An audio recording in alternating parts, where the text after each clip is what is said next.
Bonjour Brigitte Autran. Merci de nous accorder cet entretien aujourd'hui à Biovision à Lyon sur la thématique de la santé globale. Alors, vous parlez de meilleure compréhension de la science des vaccins. Est-ce que vous pouvez nous en dire un petit peu plus? Oui. Donc, nous estimons que comme vous le savez, la France est soumise à ou atteinte par une difficulté énorme qui est l'hésitation de la population face à la vaccination. Pas forcément l'opposition, mais l'hésitation. Et ceci touche apparemment 40% de la population, ce qui devient un véritable fléau de santé publique, puisque les vaccins sont les meilleurs outils de santé publique, les moins chers pour prévenir les maladies, avant qu'elles n'arrivent. Et il n'est donc pas possible de laisser les vaccins en danger. On ne peut pas laisser l'humanité sans danger, en particulier la population française. Donc, il est nécessaire de faire mieux comprendre les vaccins aux populations qui doivent être vaccinées et protégées. Et pour ça, il faut également que la communauté scientifique comprenne mieux les mécanismes d'action des vaccins. Donc c'est une compréhension à plusieurs niveaux qui est absolument nécessaire. Pourquoi cette thématique de la vaccination, cette politique vaccinale est autant polémiquée actuellement? Eh bien, je dirais, dans un journal web, que depuis l'avènement des médias sur le web, il y a une diffusion d'informations fausses et une diffusion de rumeurs non validées qui est sans commune mesure avec ce qui pouvait être diffusé autrefois. Et la population est soumise à beaucoup plus d'informations non validées qu'elle ne l'était. Et il est donc absolument nécessaire de restituer des vérités. Donc on est dans un contexte sociétal où la confiance dans les experts est perdue, pour différentes raisons, bonnes ou mauvaises. Mais néanmoins, lorsqu'il s'agit de santé, certes, sur le web on peut trouver des informations, mais c'est quand même les professionnels de santé qui ont la plus grande compréhension de la population, de la santé. C'est leur métier. Oui. Et donc, il est nécessaire, à mon sens, que les professionnels de santé reprennent ce message de la communication, voilà, et communiquent sur les vaccins, sur la vérité autour des vaccins, qu'elle soit bonne ou mauvaise. Tout à fait. On a interviewé justement le professeur Joyeux qui lui parle de la problématique des adjuvants dans la vaccination. Il y a aussi la question du calendrier vaccinal. Il y a aussi un dernier livre du professeur Gherardi qui est sorti, Toxic Story, vous avez dû entendre parler, qui parle justement de cette vaccination intramusculaire avec un lien étroit sur le développement de certaines pathologies sur les petits-enfants. Qu'est-ce que vous pourrez répondre à nos internautes là-dessus? Alors premièrement, le professeur Joyeux était cancérologue. Il a un certain âge, voire un grand âge. Il n'est absolument pas expert en immunologie et en vaccinologie.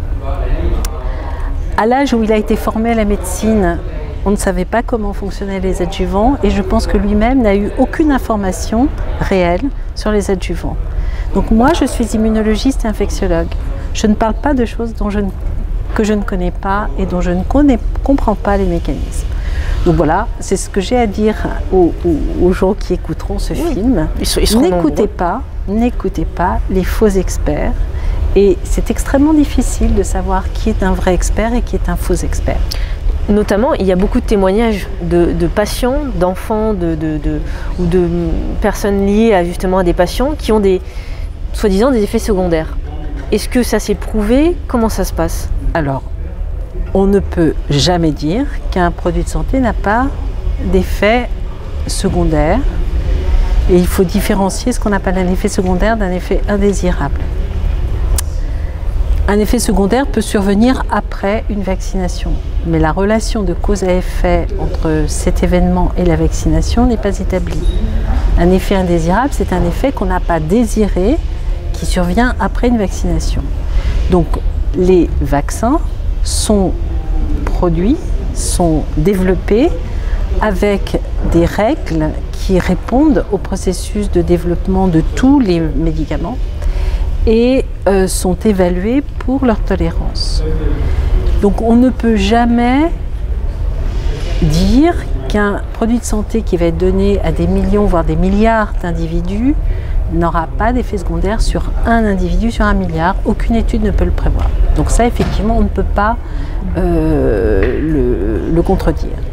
Par contre, ce qu'on peut contredire, c'est les allégations de maladies associées à des vaccins, comme l'autisme et les vaccins.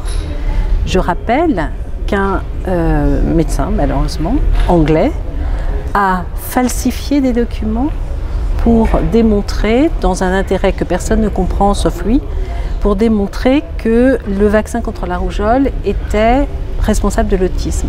Ceci est totalement faux. Il a été démontré, preuve à l'appui, avocat à l'appui, que ces documents étaient falsifiés. Ce médecin a été radié du Conseil de l'ordre des médecins anglais et n'a plus le droit d'exercer. Il y a des allégations sur certains rôles toxiques de l'aluminium. On sait que l'aluminium est toxique. Il y a des normes internationales pour ne pas exposer les individus au-delà d'une certaine dose d'aluminium. La dose d'aluminium qui est dans les adjuvants et qui est dans les vaccins est à des milliers de degrés en dessous des seuils toxiques. Il a été tout à fait prouvé que les enfants qui sont vaccinés de façon répétée pendant la première année de vie ne reçoivent jamais de dose de vaccin d'aluminium qui soit supérieure aux doses tolérées. Et on peut même dire qu'en France, le calendrier vaccinal, puisque vous me parlez du calendrier vaccinal, est bien plus favorable qu'il ne l'est aux États-Unis sur ce point-là. En effet, grâce au calendrier vaccinal français, qui est d'ailleurs pratiquement le même dans tous les pays européens, à des variantes près, nous avons autorisé la concentration de différents vaccins dans une seule injection, de manière à diminuer le nombre d'injections à l'aiguille que l'on fait à des bébés. Ceci à la demande des parents qui demandaient que l'on vaccine moins les enfants, ou du moins qu'on leur fasse moins d'injections. Grâce à cela, grâce au fait qu'il y a plus de vaccins dans une seule injection, il y a moins d'adjuvants par injection de vaccin. Donc les enfants français bénéficient, si on peut dire que c'est un bénéfice, mais en tout cas reçoivent moins d'adjuvants que les enfants américains grâce aux vaccins multivalents. Donc la polémique du professeur Gérardi, qui est mon collègue, sur le syndrome de fatigue chronique est une polémique qui est non validée scientifiquement, réfutée par toutes les agences internationales, que ce soit l'OMS, les académies françaises, anglaises, américaines, toutes celles que vous voudrez, toutes les sociétés savantes. Et donc, les journalistes peuvent considérer qu'il s'agit d'un lanceur d'alerte, mais les experts, les médecins, disent qu'il a tort. Peut-être qu'on aura l'occasion de lui laisser la parole, donc c'est à vous de juger. Tout à fait. Et qu'est-ce que vous préconisez du coup à la population pour mieux s'informer ou s'informer? Alors, je reconnais que c'est très difficile. Ouais. C'est très difficile et là, je crois que les journalistes ont un rôle à jouer. Ils ont un rôle à jouer dans la solidité des informations qu'ils diffusent. Et les journalistes doivent vérifier leurs sources et doivent contrôler que ce qu'ils mettent sur le web est validé. La validation médicale, la validation scientifique consiste à faire des contrôles, avoir une grande rigueur, évaluer les effets positifs et les effets négatifs, avoir des contre-études qui vont dans le même sens, et ce n'est que quand plusieurs études vont dans le même sens qu'on peut arriver à une vérité scientifique. Tout ce qui ne répond pas à cette règle n'est pas validé. Et c'est vrai que c'est difficile pour la population d'avoir accès à ça. Ça, c'est tout à fait vrai. Une des recommandations de la concertation citoyenne sur les vaccins, qui a dirigé le professeur Fischer, est justement de mettre en place des médias d'information, des canaux d'information sur le web, qui soient des informations validées. Alors, on pourra toujours dire c'est aux mains des experts, c'est aux mains d'un tel et un tel, mais voilà, il y a une vérité médicale. Quand on va se faire soigner, on accepte que le médecin vous prescrive un médicament, il y a un moment où il faut rétablir la confiance. Donc la confiance, elle est dans la validation des sources. On va parler de façon un peu plus large. Quel est votre constat sur la médecine actuelle, sur la santé en 2017? Est-ce que vous pensez qu'avant il y avait moins de maladies, maintenant il y en a plus? Justement, on est de plus en plus perdu, c'est quoi? Alors je vais vous raconter des histoires. Moi qui ai un certain âge, je suis infectiologue. D'abord j'ai été vaccinée contre la variole et il n'y a plus de variole nulle part sur la planète. J'ai été interne de maladies infectieuses à l'hôpital Claude Bernard, qui était l'hôpital spécialisé dans les maladies infectieuses de Paris. Il y avait le pavillon de la rougeole en 1981. J'étais interne du pavillon de la rougeole et responsable des enfants qui avaient des rougeoles graves. Les rougeoles graves, ça donne des pneumonies graves, des méningites graves. Je suis retournée à plusieurs reprises comme interne, puis comme chef de clinique à l'hôpital Claude Bernard. Il y avait de moins en moins d'enfants dans le pavillon de la rougeole et le pavillon de la rougeole a fermé en 1982 ou 83, grâce au vaccin contre la rougeole. Donc les vaccins ont guéri Bien sûr. Et si des épidémies de rougeole sont survenues depuis en France, c'est par manque de vaccination. Je peux également témoigner du fait, à cause de mon âge, que lorsque j'étais enfant, dans les classes, il y avait toujours des enfants atteints de polio.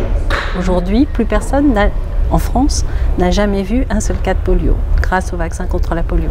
Donc il est faux de dire qu'il y a plus de maladies. Il y a moins de maladies et les vaccins, encore une fois, sont le meilleur outil de santé publique. Donc ça serait votre conclusion de cet entretien? Absolument. Très bien. Merci pour cet échange. Voilà, merci.